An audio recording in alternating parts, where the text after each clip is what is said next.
6 блока за спиране на емоционалното хранене. Емоционалното хранене не е просто липса на контрол. Той е сложен проблем, който психолозите разглеждат сериозно. Днес ще разгледаме 6 блока, които пречат на спирането на емоционалното хранене. 1. Липса на умение за справяне. Емоциите често ни карат да търсим утеха в храната. За да прекъснем този цикъл, трябва да развием здравословни умения за справяне с трудностите, които не включват хранене. 2. Храната като удоволствие. Захарта и мазнините в храната могат да създадат зависимост, подобна на наркотиците. Намирането на други източници на удоволствие е ключово за преодоляване на този блок. 3. Несъзнаване.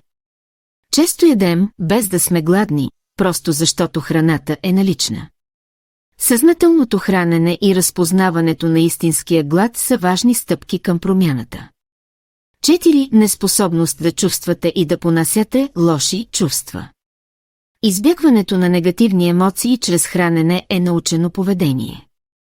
Приемането и справянето с тези чувства е необходимо за прекъсване на връзката между емоциите и храненето. 5. Омраза към тялото. Негативните чувства към собственото тяло могат да водят до емоционално хранене. Работата с професионалист може да помогне за преодоляване на този блок. 6. Крайности. Изтощението, гладът и жаждата са крайности, които често се маскират като глад, който води до преяждане. Липсата на редовен качествен сън може да доведе до емоционално хранене. Така нервите се изтощават и умората, която имитира глада, може да накара човек да се обърне към некачествени храни.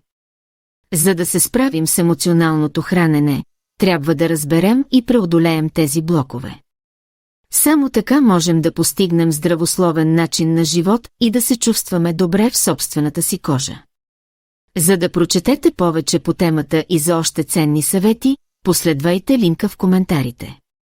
Каним ви да ни последвате във Facebook, Instagram и YouTube. Не забравяйте, че споделянето е грижа.